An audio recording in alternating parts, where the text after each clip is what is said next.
Okay, I'm going to call this meeting to order. It's 9:30 on, and this is our January 22nd, 2026 OPP Detachment Board meeting. It's our first meeting of 2026.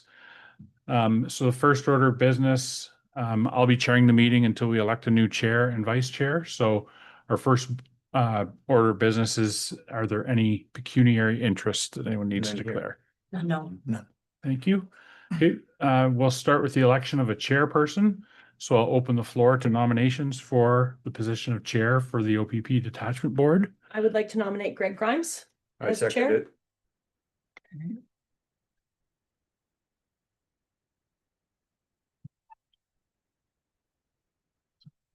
Okay.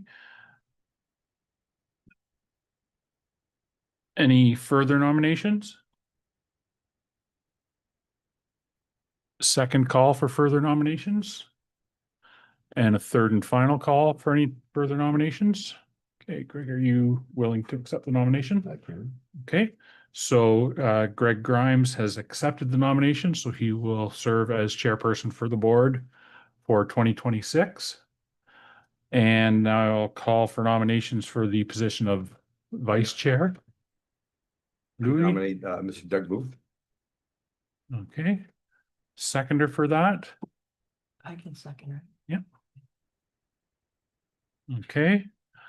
Any further nominations? Second call for further nominations? Third and final call for further nominations? Okay, we'll declare nominations closed. Mr. Booth, Doug, you're willing to accept the nomination? Okay. So I will declare. Congratulations, gents. Thank you. All the power down at one end. Okay, but the weight's on this end. The table tipped. Yeah. Okay. So I will then turn the meeting over to yourself. Thank you. Thank you everyone for your support. First item I have on the agenda is the circulation of our prior meeting minutes, and that was from our meeting on November 27th. Are there any questions or comments? Okay, motion to receive and file. Louis, Carolyn, thank you. All in favor? Thank you. We have no correspondence or business arising that I'm aware of, That's correct. so we will move. Oh, can I ask Yes. something? Yes, ma'am. Did everybody start to get emails from the OAPSB? I have. Okay, perfect. That was that. So is it acting inspector or just inspector now? Inspector. Okay, Yep. so Inspector Stewart will now present the OPP Detachment Board for November, December. Welcome. Thank you, sir. Appreciate it. Good morning, everyone. So although the reporting period for this report is technically November and December, I'm going to do a lot of talking about overall for 2025 because it does represent statistics over the course of the entire year, and I think there's a lot of value in discussing that. So I'll sort of jump back and forth between November, December, but primarily I'll focus on what happened in Point Edward during the 2025 calendar year. I know I've provided the board with the full report. As I normally do, I'm just going to touch on some highlights of that, and then if you have any questions from that, I'm happy to answer it. And then there's some higher level things that I'd like to discuss as well. So starting with motor vehicle collisions, which is where our report starts. During this reporting period, we had 4 collisions within the village, all of them property damage only. And over the course of the calendar year, we had a total of 25 collisions within Point Edward, which is actually a very small increase from last year. The really good news here is that no fatal collisions during the calendar year. There was one that we were considering looking at earlier in the year, but it was determined through the coroner's office that it was actually a medical event, which is not one that we score as a fatality. It is a medical related death as opposed to a cause of the collision. So even though we have a very small increase in collisions, I'm very happy to see that no fatalities and that the number of minor injury collisions we had was static between 2024 2025. As we move on to criminal code and provincial statute related charges. This is something that I do want to spend a little bit of time talking about. And if we just scroll down just a little bit further. Here we go, thank you. I will focus primarily upon 2025 for this. This is something that I'm gonna be really honest and transparent about. I'm a little bit concerned to see that our enforcement numbers are really down this year, although I do have a partial explanation for that. Over the course of the year, we laid a total of 157 charges, which is a decrease of 22% from the previous year. Interestingly enough, it is fairly consistent with what we saw in 2023, but it is a little bit of a decline from 2024. I will tell you that, and I may have shared this at our last board meeting, but organizationally, there's been a reset across the OPP with a renewed focus upon traffic enforcement and specifically the laying of charges as opposed to issuing warnings. What we have found is that across the province, fatal collisions are up, and we know that enforcement across the province has been down, and there is a direct correlation between those two. So from the commissioner's office down, and certainly from my office in Petrolia, the expectation has been reset in Lambton and at every detachment in the province that every frontline OPP member will contribute on a daily basis through traffic enforcement in the laying of a charge, coupled with education. That's not to suggest that there's not a time for a warning, but when we look at our warning numbers for the year, and we laid 157 charges within the village itself, and gave 203 warnings. So they're out stopping cars, but I'm going to suggest that there's room for significant improvement there. And statistically, what we do know is that individuals who are involved in fatal motor vehicle collisions, the at-fault drivers, we do see again and again and again where there's been warning after warning after warning. And so that would suggest to us that warnings only go so far for some folks in changing high-risk driving behavior. So that reset occurred around the end of November across the organization. Sergeant Hogue will tell you it is something that we are paying very close attention to member by member to make sure that there's an increased focus upon it. Keep it in mind, this is not about raising money. We don't get the money or anything. It doesn't go into our budget. This is nothing more than public safety, which is the most important priority that we deal with. So I do see that our numbers are down. You do have a commitment to me that this will change within the community. And as we work through our meetings in 2026, I think that you will see our year-to-date numbers start to come up. So I'm alive to that, and I will be dealing with it. What I will say though is that part of the reason why I believe the numbers in the village are down is because we've placed a lot of focus out on the 402, specifically in relation to end of queue related collisions and those types of things. And we've deemed it Operation Safe Approach. And I will tell you that Sergeant Hogue has taken the leadership role at the detachment on this as a means of trying to address, I think, things that this council is very well aware of, the concerns that come from a safety standpoint and the queuing and the long backlogs of trucks, which then leads to things like people driving the wrong way on the highway to get back to a turnaround, to get out of the queue, those types of things. Since we initiated Operation Safe Approach in the fall, yes. Do you want questions at the end or as we go through? Oh, whatever you like is fine. I just had a question about the warnings. Yeah. The 203 warnings. When they do a warning, they're staying past history on that individual, right? Correct. Okay. Yep. So there would be a red flag if someone had gotten a large number of warnings. There would be. Okay, Absolutely. I thought that. I just want to confirm that. Yeah. Let me adjust that. If the officer's doing their due diligence with that traffic stop, then yes, that'll be Okay. visible to them. I just wanted to be sure. Thank you. Now, a portion of that, in fairness, may be that they pull over an individual and they give them one ticket, but they give them a warning on two other things. So maybe they're on their cell phone, they don't wear their seatbelt, or speeding, they may get the speeding ticket, for example, and a warning on the other two. Okay. So there's that component of it, but yes, to your point, they Okay. will be able to see the warnings. Thank you. And before you resume, I just want to let everybody know, Ron Leclerc from the ministry has joined our meeting as Okay. an observer, so. As it relates to Operation Safe Approach, since the fall, we've laid 150 charges, which is significant. And again, a lot of our focus has gone there. An impaired driving charge. We've dealt with 8 collisions. And a total of 44 different occurrences. So that may be things like a traffic hazard with a vehicle going the wrong way on the highway. For a total of 222 individual incidents that we've responded to, specific to end of queue since we launched this in September. So that's a significant amount of enforcement, and our Point Edward officers have been doing a lot of assistance with that as well. So as they're responsible for a portion of the 402, as you're aware. So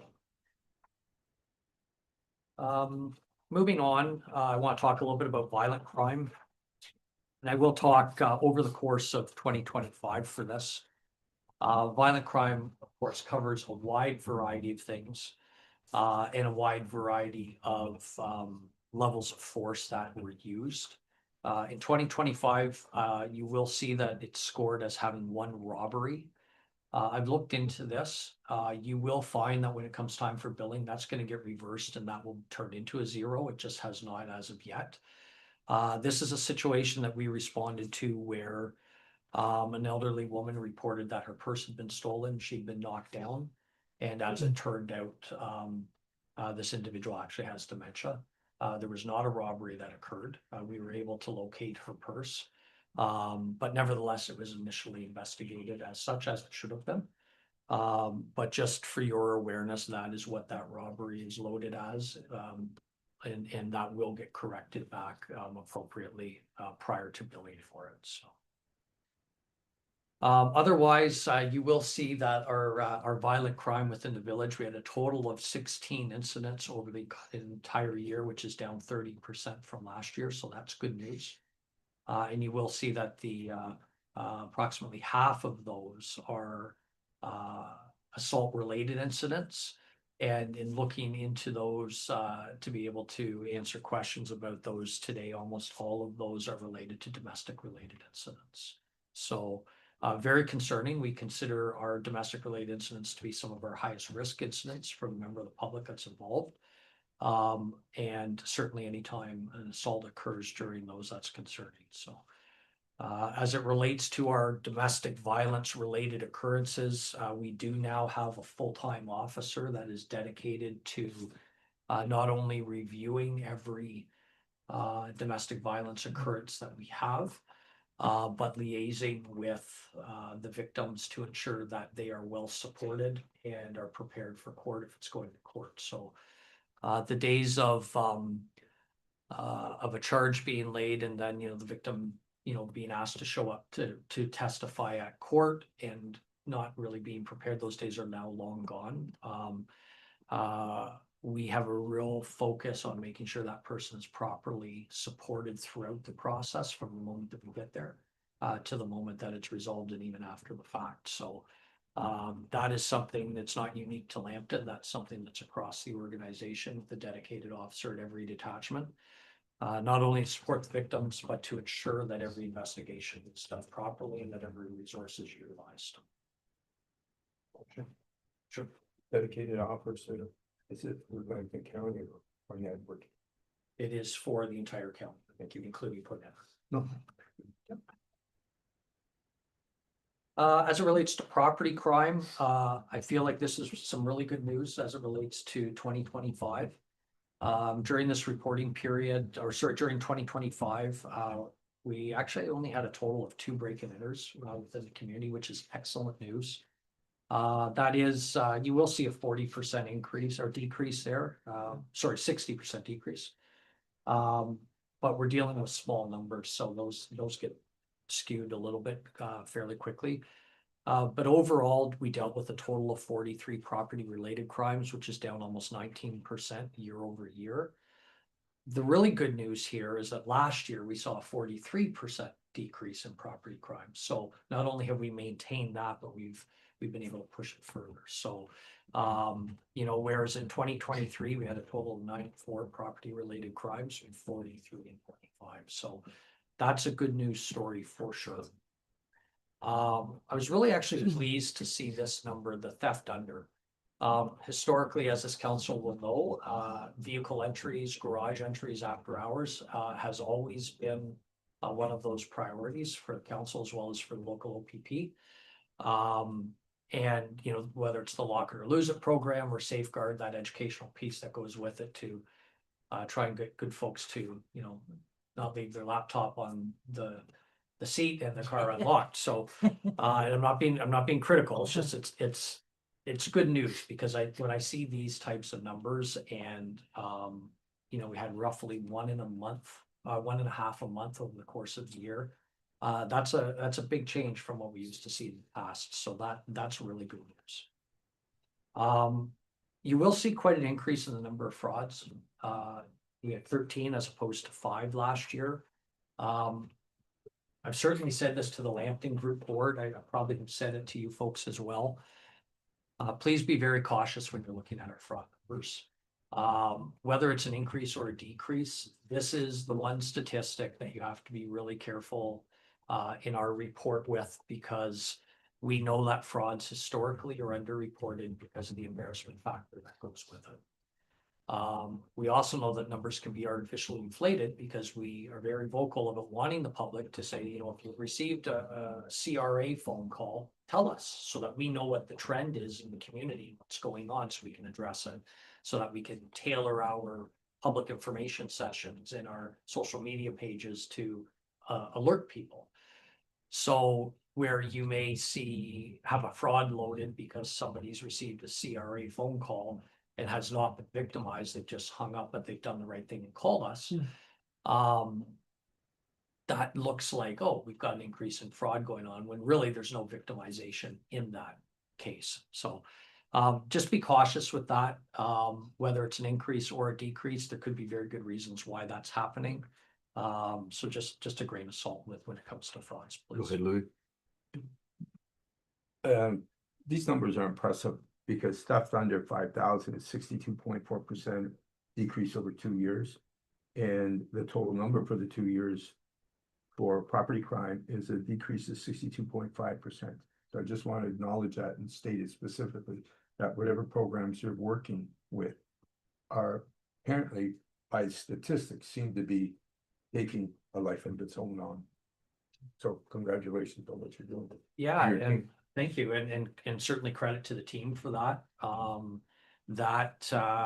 That's grassroots policing in a very real sense. That's being visible in the community. That's the cars driving around. That's individuals who are going to commit these types of crimes, seeing a cruiser in the community and deciding I'm going to do it somewhere else.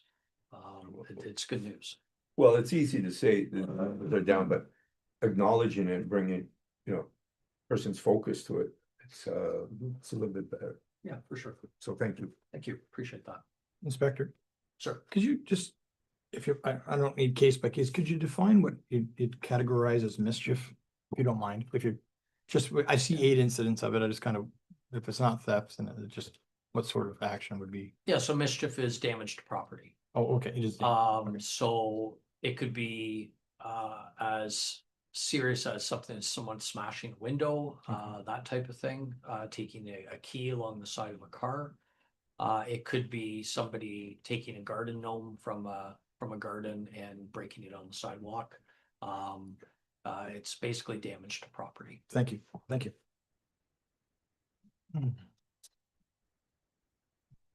Moving on to mental health related calls, I will speak about our MCERT program in a moment.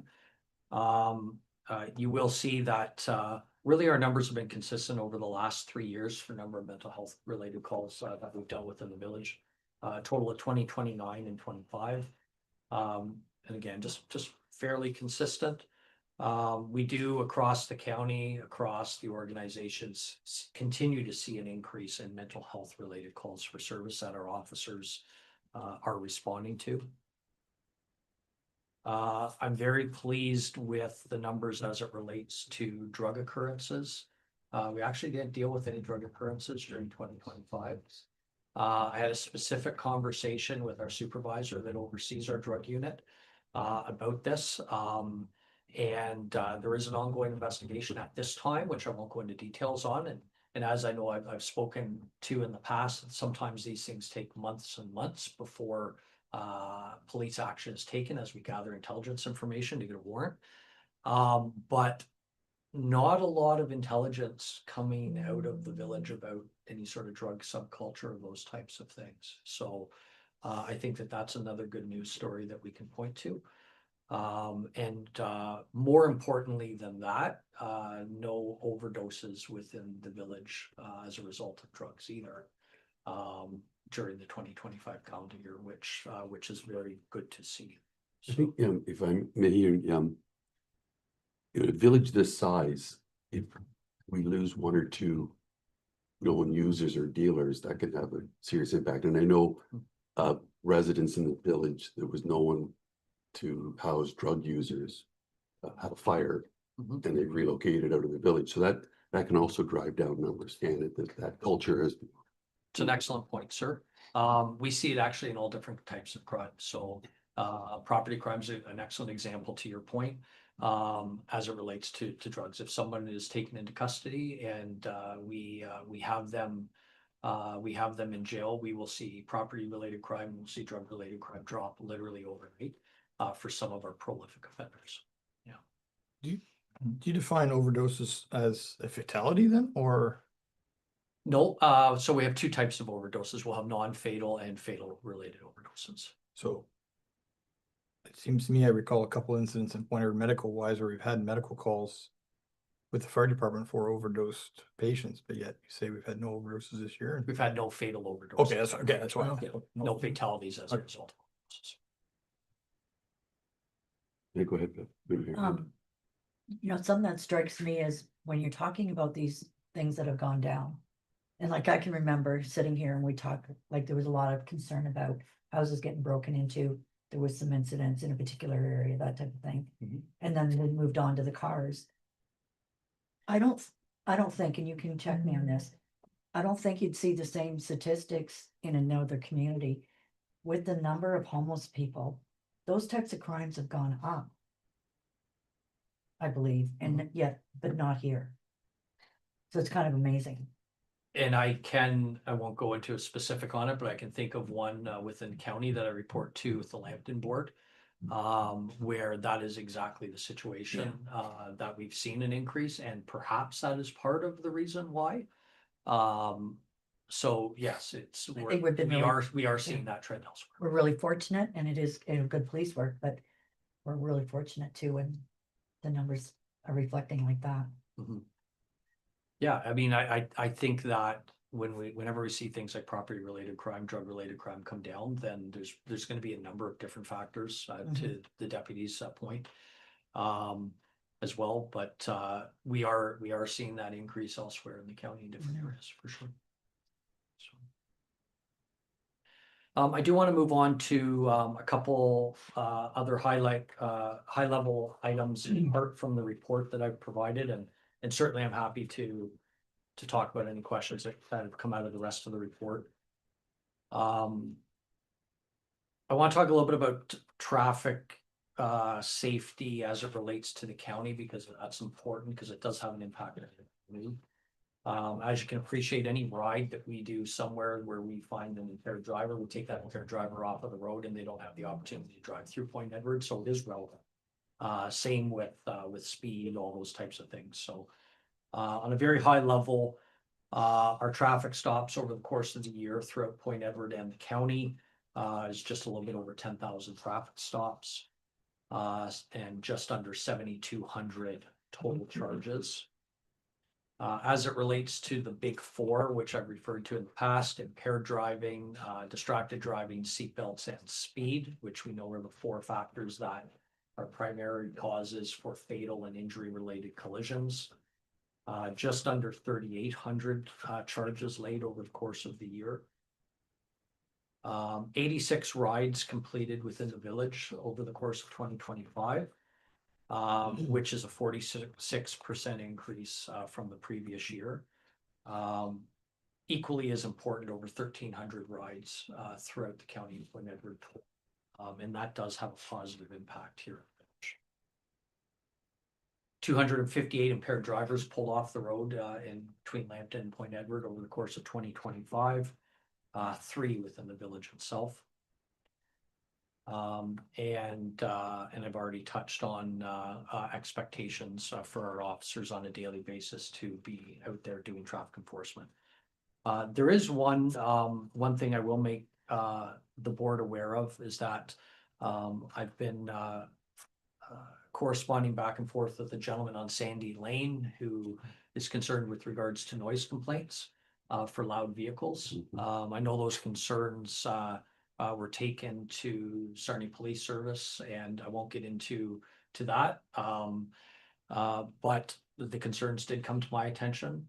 And what I've committed to that individual is that as it relates to Point Edward, which is our jurisdiction, we will do our due diligence, because I appreciate the fact that any modified vehicle that's loud or squealing their tires coming out of the park are probably going to be behaving that way in the village and disturbing village residents as well. So Sergeant Hogue again is overseeing that project.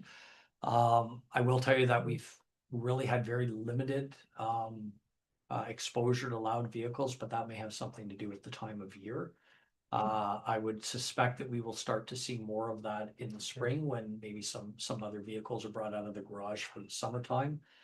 One of the things that the sergeant has committed to is utilizing some of our resources from our highway safety division for officers who are specifically trained in enforcement around modified vehicles, to come to the village and do enforcement and to do proactive patrols for those types of vehicles, in particular around the times that this gentleman has provided for typically when he's being disturbed. So I want to be very careful not to step on Sarnia Police Service's toes with their jurisdiction.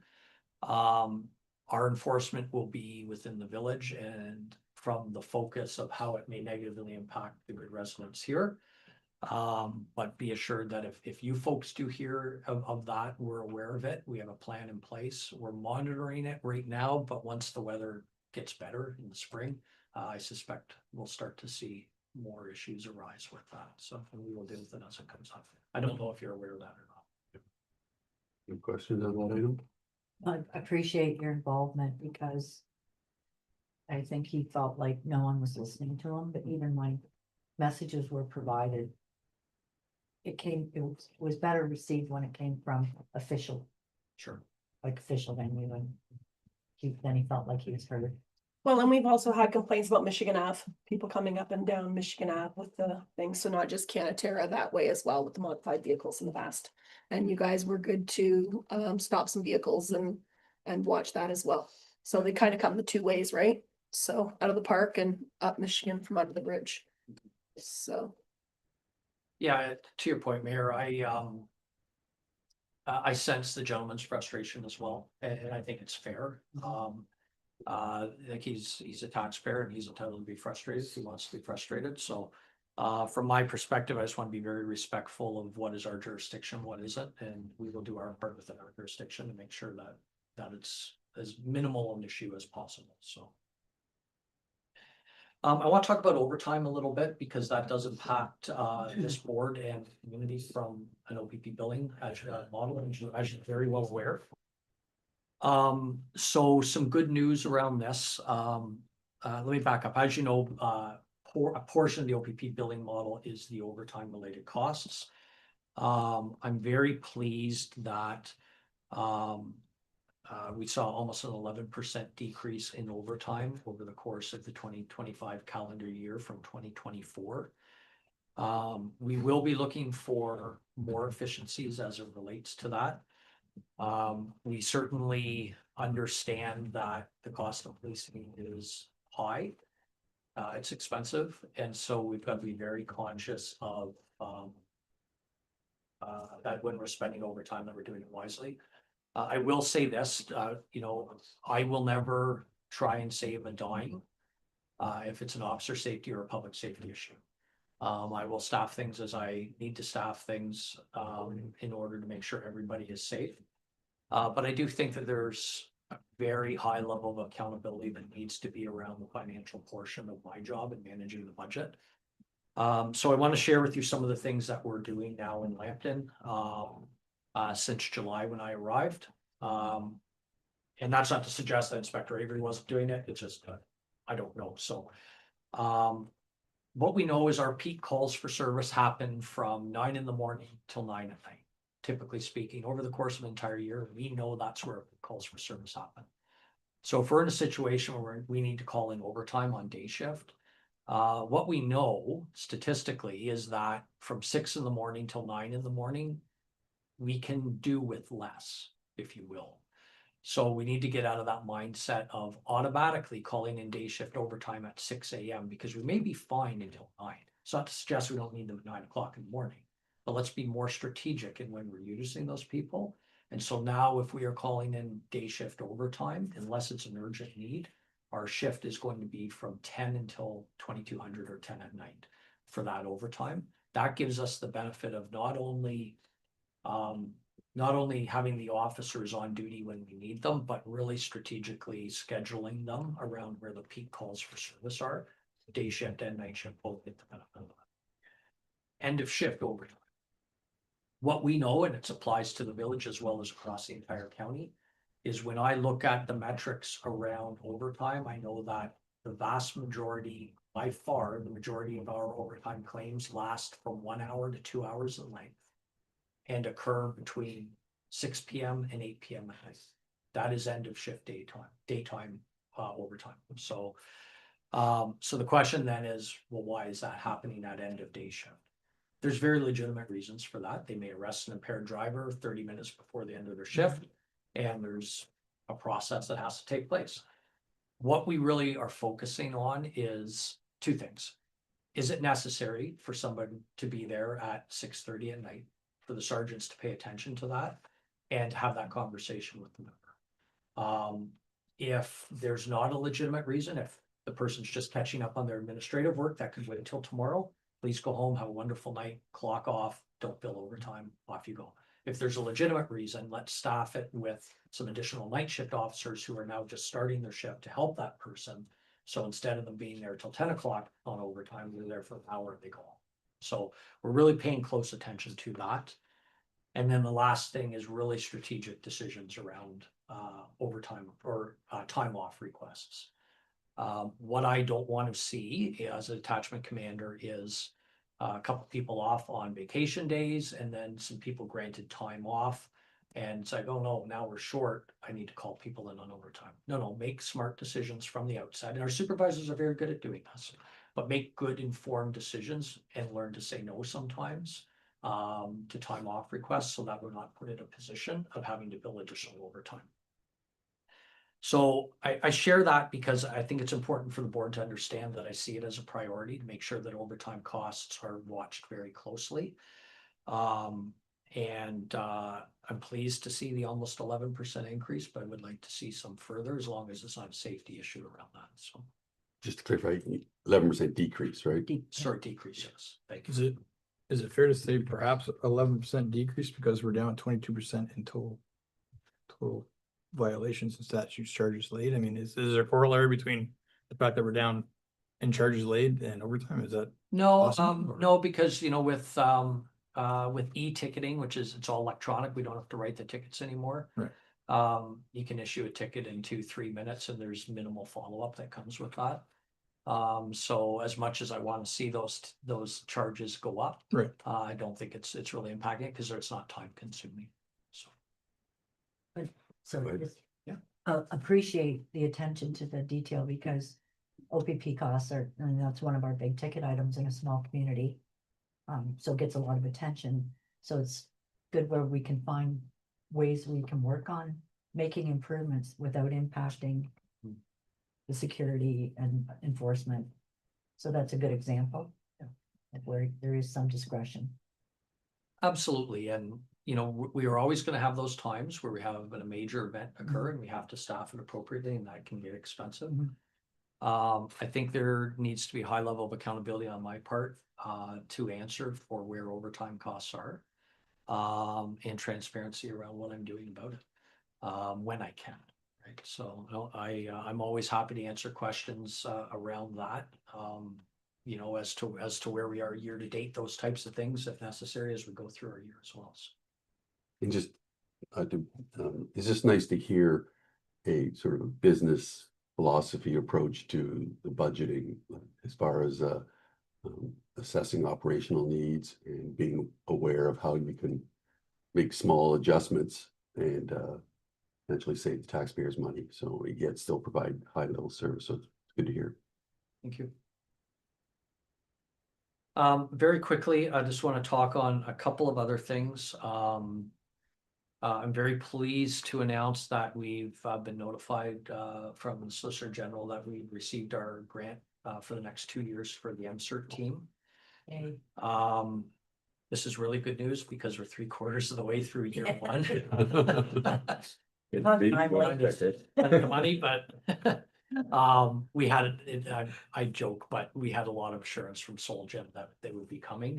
But it's formalized now. So the MCERT team is such an amazing addition to what we do, as you know. Over the course of 2025, they responded to 690 calls where we're putting an actual trained specialist on the ground to deal with mental health related calls, but also to support victims of crime in a tragic circumstance. So I'm not sure that we have a more important program right now, to be honest with you. It's phenomenal. For your awareness, we have a crisis nurse in the cruisers Monday through Saturday from noon until midnight. And that is really around our peak calls for service. As I already told you, is 9 until 9. But it gives us some capacity. Would I love to see it 24/7? Yes. Do I think the funding will ever come for that? I don't know. If I had a bottomless pot of money, I would embed a crisis nurse on every one of our platoons 24/7. But I'm very grateful for the ministry giving us the money to continue the program. It makes a remarkable impact. It really does. From an officer on the ground standpoint, what it does is it allows us to decrease the number of apprehensions that we're making under the Mental Health Act. Because we have specialists who are making the assessment at scene as to whether or not it's necessary, as opposed to police officers doing their due diligence and putting their best foot forward, but ultimately not a crisis worker making the assessment. And as you know, that can result, when we take someone to the hospital, it can result in several hours for our officers tied up watching that individual until a decision is made as to whether or not they're going to be formed for a mental health assessment or not. So that puts officers back out on the street faster, which is good. Mr. Chair, through you to the inspector, is there a possibility, and maybe I'm way off base here, so I'll start with that you could do, your team can prepare a case study where the cost savings is for that program? As a means of like getting increased funding. So, Well, that was my original one. Then while I stumbled with my words, I was also thinking of it as a community service. Okay, so it's a two-pronged approach. Obviously, the first one's the most important, what you discussed, because I liked what you said, every 24/7 for every vehicle. That isn't gonna happen, but if we can do it a little bit more, that'd be great. But even more, equally important is your program in the community spirit, what it's doing, where you don't have to make those difficult decisions on a mental illness crime, where someone else is stepping in and helping out. I think that's important for the citizens to understand this change. I'm just asking. Yeah, no, I'm just sort of thinking through it. I know that as part of the grant funding, we have to do reporting back to how we spent this money. And part of that is the statistical portion of it, which will talk about number of calls they've attended, number of community resources provided to individuals, number of interactions. So those metrics that are consistent with what you're doing now. And so, yeah, so we absolutely will have captured that data in order to report back and justify the expense. I would have to check in to see whether or not there's any concerns around us releasing that information from a confidentiality standpoint, but nothing would come to mind immediately because we wouldn't be speaking about specific individuals. It would be generic, maybe over the course of a calendar year. I was thinking And- more from a, okay, you have those metrics that are being made public even through this meeting and stuff like that. But what I was thinking for the public is just something to help them understand that this transition is happening and this is the result of this transition, where it is a cost savings to everybody. I like that That idea. it's worth what we're paying you in this community, because this is what it's doing. Yeah, I like that idea. Something like through some sort of like a media release or. I think it has to be Something like more that. comprehensive, that it has to be systematic. I think it can't be a one-off. You have to draw their attention and gain their affection. Okay. Well, let me think Yeah, about that. I'm just throwing it out there Yeah. because I think I've always enjoyed this program. Mhm. Okay, I think it's one of the most valued things you guys have done in 3 decades. Okay, and we're not promoting it properly. We're not promoting it in the way that we're getting the buy-in from citizens. You're not showing the impact of it or. And it's easy to do in a smaller community like ours as opposed to, a larger area or something like that. Sorry. Okay, I saw a presentation, I'd have to remember the specifics, but a couple of months ago at the Western Wardens. It's a conference, a day conference, and it was here in county, put forward a presentation on statistics, and I'm on the board at the hospital and they routinely talk about how much time it saves in the ER through that program. That's always a discussion item. But there's a lot of things out there, but maybe bring it forward into one type of Sure. communication or something, because the average person might not have the awareness. But it just, sorry. Because I think the program, if I remember correctly, I was at the first announcement when Bob Bailey announced the funding. I think it generated from this community, from Lambton. And it's been picked up by other communities because of the results. I think the initial one that used to be called the Coast Program is where it started with Hamilton Police Okay. Service. Okay, And then I know it went to Brant County because, well, proximity, geography, they Right. knew about it. And then very quickly, and Lambton was Okay. one of the first. You're correct in that. do you have a follow-up question? No, for sure, Okay, then. yep, go ahead, Carolyn. I just think it helps because everyone expects the police to be all things. You have a job, you're a police officer. Mhm. So by bringing other professionals in from other fields to deal with what they're specialized in, it just makes sense. Agreed. Yep, absolutely. So it just makes sense that this is the nature of our crimes and the nature of what's happening. It should just be a given that the police aren't expected to be all of those things, that's not what they're trained to be. Yeah, once again, sure, I reiterate that it can't be just a press release. It has to be organized. It has to be focused on citizen awareness and citizen education at the good that this is doing. And the mayor brought in something which is another component that I never even thought of, the benefit at the hospital level. Okay, so we have a series of interlocking events that we're not discussing, that shows, compassion and saving of money to a citizen in need.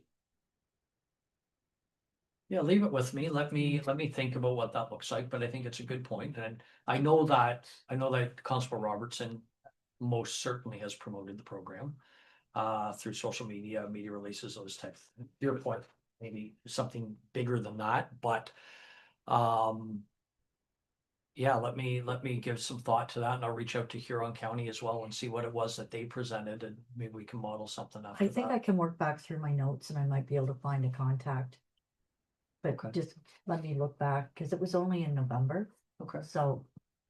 I Yeah, might- and certainly I can reach Yeah. out to my colleagues up Okay. there too, and I Okay. mean, they run it through their detachment, same as we do, so. Okay, But yeah, no, I think it's an excellent point, and that's definitely something that we can do to promote it more for sure. Thank you. Great. And then the only other thing that I really wanted to touch on before we get into some, the detachment commander assessment and response times is the OMAP program. That's our offender management apprehension program, which I know that this board is aware of. It's about our management of high-risk offenders who are on judicial release within the community for violent crime. And I will say that on our dashboard, we have 27 people on our dashboard throughout Sarnia Lambton currently. None currently live within Point Edward, just for your awareness. But we do ongoing compliance checks on those individuals. So what that means is that if you are on conditions for a curfew, for example, we will knock on your door at 10 o'clock at night to make sure that you are home. And it creates a high level of accountability for folks, in particular for some who have a demonstrated history of not being able to abide by their conditions. They get a little bit more attention for us. So that program is very robust here in Lambton. Not really active within Point Edward because we don't have anyone on the dashboard right now, but again, this is things that affect your community as well if they're living elsewhere in the area. So we completed 197 compliance checks, like literal door knocks in 2025. And we arrested 231 individuals on outstanding warrants in 2025. So very active with our officers, paying attention to who's on judicial release within the community, making sure that they are abiding by their conditions, and actively looking for those individuals who are wanted and getting them back before the courts. And as you may recall me mentioning in the past, this program is a direct result of the death of Greg Brashala in December of 2023 in Haldeman County, where he was murdered on duty by an individual who was on judicial release multiple times, and firearms related conditions he wasn't abiding by. So it was at that time that our commissioner, and rightly so, made the decision that we are going to reprioritize this, and that's where this program has come from, and rightly so. So those are the items that I wanted to talk on. I apologize, I know I've taken quite a bit of time. But I do know that we have a couple of other items that we need to discuss.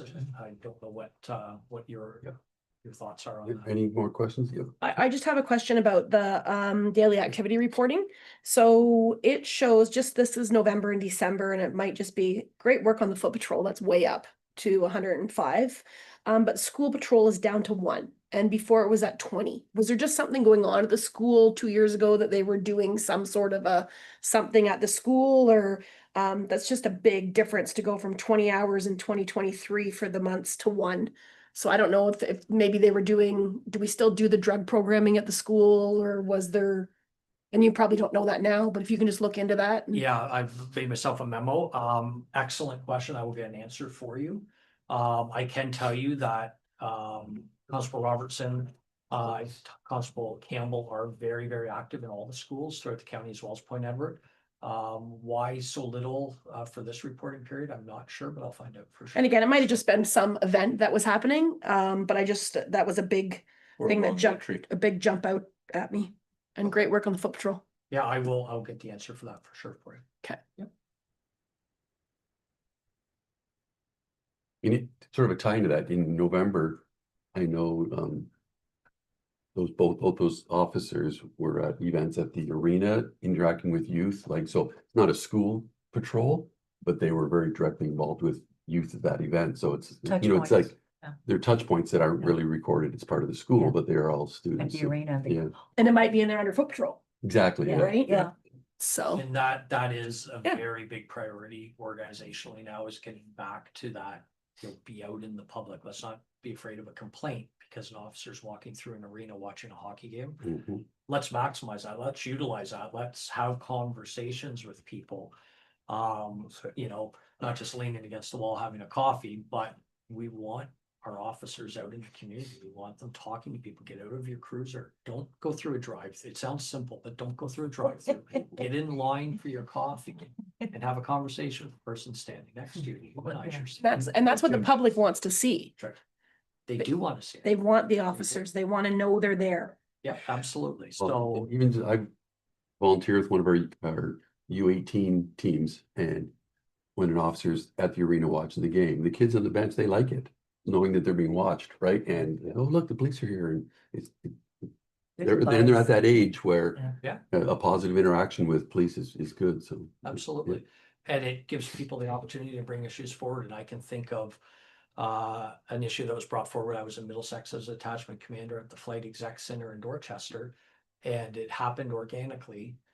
We discovered that we had an issue, a drug-related issue amongst youth in the bathrooms up in the back corner of the arena. Oh my God. Because somebody had the courage to come forward to a uniform who was standing watching a hockey game and say, could you look into this? There's something strange going on up there. And it morphed into a much larger investigation. Oh. And we were able to address the problem, but it started at the grassroots Yeah. level of an officer being present in the community, There you go. which is great news. So, Okay, thank you, Inspector. Next item is yours as well as our false alarm report. Can we have a motion to accept the Oh, report, you please? motion to, yep, sorry, do the job. Motion to accept, receive and file the report. Carolyn, Second. Doug, thank you. All in favor? That's carried, thank you. Thank you. Now we'll move on to the false alarm report. Motion to receive and file that. Louis and Doug, Sure. thank you. Any questions or comments? Do you have any comments on it? I did it. It's something that we monitor, obviously, we respond to every one of them. We don't ever make an assumption that if it is an address that we go to on a regular basis, we never make an assumption that it's a false alarm. So I guess that's all that I would say. I do know that other communities are now asking through our Lambton Group Board for specific information on a quarterly basis around false alarms. Because they want to be able to address sort of those frequent addresses that we're going to when the alarms go off. I mean, it is one of those priority one calls for us as an alarm. So, you know, we respond to it appropriately, but that would be my only comments on. So the question, I know, is it you that have the false alarm billing policy, or is it the municipality that does that for multiples? It's us. It's us? Okay. It is. It's usually through a so- bylaw. Okay, so if there was a problem address, it would be our responsibility to, when I say us, I mean the village. That's correct. Okay, I think we have a role to play in that, sir. Yeah. You know, an educational role that, you know, if we're at the same address 3 times in a row during a week, that maybe there's opportunity for a conversation with someone to, you know, provide this person with more training on how to work the alarm and that type of thing, because police resources could be used better elsewhere. But ultimately, when it comes to an enforcement decision, that would be with the municipality. For example, like for Doug as a newer member, like one of those addresses, we know that there's been several times of follow-up and discussion. And it's in their case, there's a lot of turnover of staff is one example. And they have unusual hours through the day that they're in and out of the building dealing with cases, so they tend to have a higher rate of false alarms. Sure. Unintentional. Yep. So they try and, you know, work with staff that, and the other one that used to be on here is gone away. Oh, no, the Full Water Bridge, but that's gone. It used to be on here. We used to get, historically, we've gotten a gone. lot at the Blue Water Bridge. It's gone, yeah. Nothing on there, I don't know. all in favor to receive and file the report? Thank you. The next item on our agenda is, it's labeled as community engagement report. That's from you, sir. Yes, so I wanted to touch, got myself disorganized here. I wanted to touch just briefly and to the point with regards to the schools and you know, foot patrol and all those types of things. Pardon me, I hacked it up here somewhere.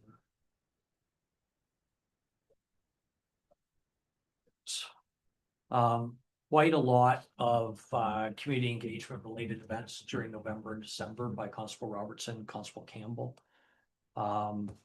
I know that we had our annual food drive over the course of December for those in need within the community, and I'm really pleased to announce that over 18,000 pounds of food by our auxiliary unit was accumulated and delivered to families in need. As well as quite a lot of financial donations that went towards that as well. So that was great. We've been doing quite a number of fraud related presentations throughout the county for specifically focusing upon those who are most vulnerable, some of our older folks who are maybe a little bit more susceptible to fraud at times from an awareness standpoint. Also internet safety related presentations to youth in Petrolia, in East Lambton Forest, anti-bullying related presentations, as well as different things with Big Brothers and Big Sisters. So lots happening from a community engagement standpoint. With Constable Robertson and Constable Campbell, but then also, you know, the day-to-day expectations that we've already spoken about for our members relating to being out in the public and engaging with members of the community. So lots of good work happening there. Question, the anti-bullying presentation, that has never been done to my awareness here. Okay. Is that something that there would be a connection through the school if they felt like it's worthwhile to do a presentation? Well, I think probably the best way to do it, to be honest with you, is for me just to, I can take that back to Constable Robertson to reach out to the school and organize it. I would suggest that with bullying, that may be kind of like one of those fraud things where maybe the school may or may not be aware of it going on. And so there's benefit to us sort of proactively doing it as opposed to waiting until there's a problem. But it just seems like something really worthwhile because you hear about it, but I haven't heard anything recently from the school. There is a new principal that came in January. May not, but there's lots of staff that have been there longer, so if it's something they're having an issue with, it might be worthwhile presentation. Sure. I will, I'll make sure that Constable Robertson's aware of that this afternoon. And have her reach out to the school. Thank you. Just a motion to receive and file the community engagement overview. Louis and Doug, thank you. All in favor? Okay, that's carried. Item 4 may be not any bearing now based on Inspector Stewart's update, but it was at council, one of the councilors asked about whether we had the ability to monitor sounds. This is related to Sandy Lane traffic and cars. And if there was a way to monitor through a sound decibel measuring device sound. So maybe you can just clarify how you and the highway traffic guys that you're going to bring in assess a car and whether it's loud or obnoxious or whatever. Is there Everything that's Sarge, it's There's a number of things we look at, so. Sound might be caused by squealing tires. yes? In that case, it's dealt with under the stunt driving legislation. Yep.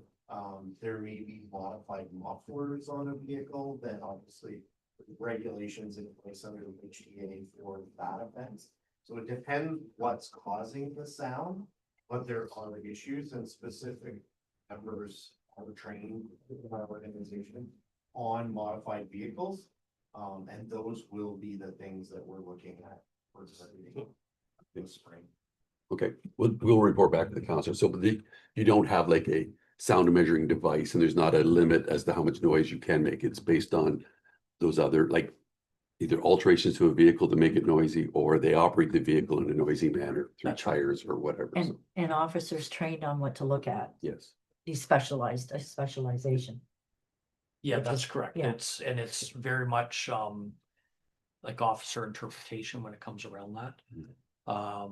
And so, you know, if the person is on a loud motorcycle and we've all seen it, and is deliberately being extra loud. That's sort of open to interpretation of the officer for unnecessary noise. But we don't have any devices that we utilize to monitor decibels, and when you get over a certain level, then it's an offense. Yeah, so. Okay, that, and we don't need to, I there's think- no motion, no. here's the information gathered. correct, right. That's what I want to do, so. Okay, item 5 is yours again, Inspector. It's the Detachment Commander Performance Appraisal, the Yes, appraisal process. thank you. So it is our first meeting of the year, so I wanted to talk about this, as this will be the first, feedback appraisal that, the board will do. I provided each of you with, a copy of what that appraisal will look like. And I wanted to speak just sort of briefly about what that process, sort of entails. So, as you are probably aware, under section 68 of the CSPA, there is a requirement upon each OPP detachment board to do an assessment of their detachment commander. And to essentially assess my performance and how responsive I am to the board, to the community, to your concerns, how engaged I am, all of those types of things. And in the template that I've provided you, this is a template that is being presented to all of the detachment boards across the province, so it's consistent. Where you will see changes when we meet for our initial engagement meeting is in some of the specific categories that are directly aligned with our local action plan. And although there will be some consistency detachment to detachment, it does have an opportunity for specifics in relation to a local community. And so that will be populated in when we meet for our first meeting. The one I've given you is not the one that we will utilize specifically. I will have all that populated in so that those particular items as a board, you're able to make specific comments on. The timelines around it is 3 meetings over the course of the year specific to this assessment. We do need to set a date as soon as possible for the initial meeting. This is very much just introductory, but where we can go through the actual template that's populated. We can review what the priorities are. We can make some adjustments to what you would like to see in those priorities over the course of the year, and then we move forward. At the mid-year point, we meet for our second meeting.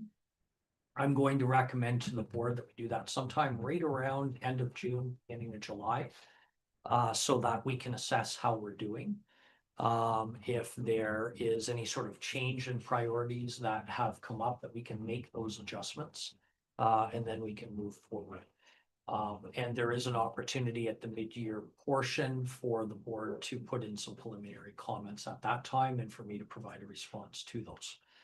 That's a really important meeting in particular, because what I don't think should happen is there should never be any surprises at the end of the year.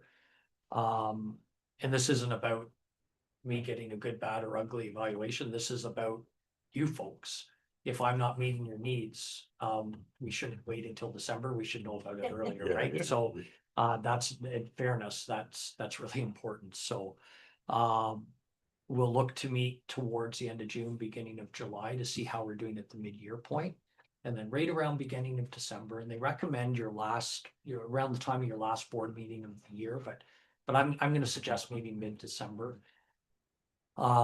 We meet to finalize the performance feedback form for the calendar year.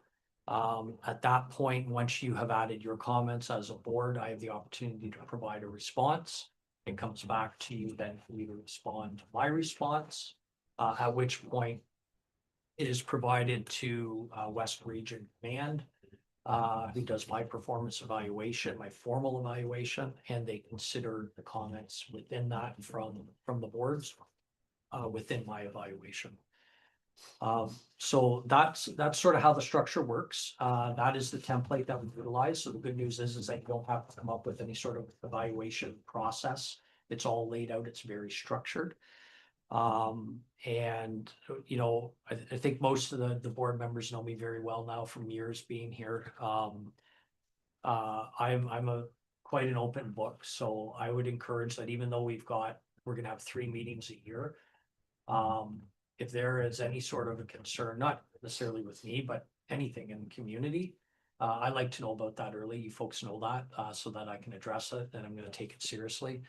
I just wouldn't want there to be any surprises at the end of the year that because of a breakdown in communication or anything like that. And I know there will, but that's essentially the performance feedback opportunity that CSPA provides each of the boards. That is a big reason why I've made the adjustments that I have in the reporting structure in Lambton for you folks to have the detachment commander doing presentation. As I've mentioned, and I will mention again, not a reflection on Sergeant Hogue or the great job that he has done in the past. But when you're providing as a board feedback on your detachment commander, part of that has to be FaceTime with me in the actual meetings. How responsive I am to your questions and your concerns. Do I adjust my priorities for the detachment accordingly? Do we, address the ask for a bullying presentation within the schools? Those things are all fair game. But you have to have FaceTime with me in order for that to be meaningful. So that's a big reason why I feel very strongly that this is a detachment commander's job, is to sit in front of the board. So and I welcome the feedback, however that looks over the course of the year. And that pending any questions around that, that's that portion. So. Louis? Why don't we have our first meeting to discuss this here next month in February? Yeah, so It we, has to be separate from all the I other. just wanted to clarify, meetings, so it's a separate independent. meeting So that's outside. why I chose February as opposed to March or anything like that. And is your performance appraised, like, is this feedback done with the entire board? Or is it done with like the chair and vice chair and the board provide comments through those people, or is it the entire board? That's an excellent question, Deputy. It's actually at the discretion of the board, as I understand it. Okay, It can be with the chair and the co-chair, it can be with the entire board. But if you folks choose to maybe have 1 or 2 people meet with me, but the rest of the board have input prior to that meeting, that's your prerogative to do so. But I would also welcome the opportunity to meet with all of you as well. So so I guess that's the first thing we should clarify. Do we want to do it as an entire board? I think that seems like the right approach. Be my preference. Yeah, I mine think as well. everybody should have input Yeah. rather than putting it down to, Yeah, and rather than filtering it through yeah. one person. So, okay, we're all in agreement on that. Like, Yes, because yes. some of us are more Concur. familiar Yep. from longer service, Yep. but Okay. everybody should have an opportunity. And then because it's a personnel type thing, is this done as an in-camera discussion? there is a confidential element to it. So whether it's done in camera as just a separate private meeting, the evaluation is not a public facing document. So it needs to be kept in private. Okay. Within this confines, and then of course shared with regional community. It's offline, so our next meeting of the official meeting of the board is March. We could do it in February. There's only 2 council people here, so it's not a meeting, because 3 is a meeting. But so we don't Yeah, have to advertise. But it is a quorum of the OPP detachment board. Right, but as far as us having to Yes. have a public meeting type thing, it's only 2 of us, so. If we stick to Thursday. What, suggest, Let's try and find a date. Like, let's finish the meeting. We can Okay, find a date okay. after. Okay, Yeah. yep. Okay, so I think we've got clarity on, it's gonna be the entire board. We will meet in February to go through the first meeting of it. And it will be done as a private confidential session of the OPP detachment board. Okay, thank you. Anybody else have any new business to bring forward as part of the meeting? I have one, and looking for advice that you can share with us, but it relates to 2-hour parking in the community. So, and I'll just give you the background of why I'm asking this. Yesterday, I had to go to the DMI building. Yesterday, it snowed all day in Point Edward. There were about 8 or 10 cars parked in the 2-hour parking on the roadway on Light Street, absolutely covered in snow. So I'm not big on evidence, but it appeared to me that they had been parked there all day. Mhm. One person was clearing their car off, and I just made the question, do you work in there? And she said, oh yeah, I do. I said, well, how is it that you park out here all day like this? And she said, well, I've worked here since 2013 and they don't enforce it. I've parked out here every day since then. So my question relates to how can we as a village better enforce our 2-hour parking, understanding that I know it's not a priority in our contract as far as bylaw enforcement, right? That's our responsibility. So, and the reason that 2-hour parking is the concern of mine is the seniors, and the person I spoke to said that there's paid parking for the seniors, right? Closer to the door, but at the same time, it is paid parking, right? So Right. that 2-hour parking is intended to turn over, allow people to get close access to the building. And it seems like staff have taken it upon themselves as their own parking. So any advice? Just before you give advice, in December, one of the officers came in and dropped tickets on the desk. Remember, right? Because I specifically, he said, I just went around the DMI and I said, oh, that's much appreciated because that's always an issue over there. So there was some attention paid. I don't know how regular, but I'm just saying there was some tickets recently. Yeah, I mean, it comes down to enforcement. Enforcement's gonna change people's behavior. And to this person's point, they parked there since 2013. Well, the enforcement, though I'm getting away with it, I'm gonna continue to do it. Yeah. There needs to be more enforcement around that, whether that's through bylaw officers out there doing that. We can certainly flag that for our officers. I mean, it's that time of year where, evening parking on the roads, Yep. we're doing enforcement on so that snowplows can do their job. We can certainly build that in in particular, that area, parking on the street around there. But enforcement is what's going to change people from parking.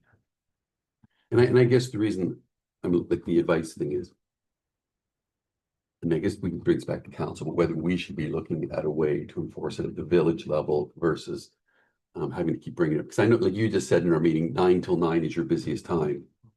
8 to 4 is when they park for the 2 hours. So you've got officers stretched out responding to higher priority calls. Yeah. Should we be assuming the responsibility for that? Well, 2-hour parking is probably a bylaw that you've got in place for that. Yeah. Certainly is an HTA, like Highway Traffic Act related. So Right.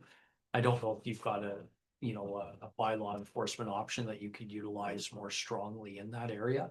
I do feel that once you start more enforcement there, that will change.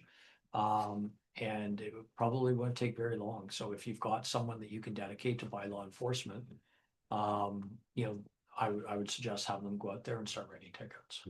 In the meantime, is it possible for you are going to flag it as Absolutely. a concern of the village? So Yes, okay, for sure. Thank you, sir. We will do our part on it for sure. I really think though that from a bylaw enforcement standpoint, that will make a difference. Yeah. Okay. Any other new business?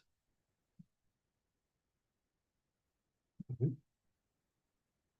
Seeing none, thank you. Oh, yes, Louis. No, I was gonna move to close the meeting. Oh, we still have to do the financials. Oh, I forgot Yeah, about the yeah, that's okay. financials. Yes. So we do have the OPP attachment board financial statements. Is there a mover to receive and file that? Carolyn, and second by Doug. Any questions or comments on the plans? Okay, all in favor? That's carried. There is an in-camera session, is it? Okay. So if somebody can move that we go in camera. I'll move to go on camera. Doug, second by Carolyn. And just for people watching, we are going to go in camera to discuss an item. And we will not come back out. And so this will conclude our meeting, and our next meeting is March 26th at 9:30 a.m.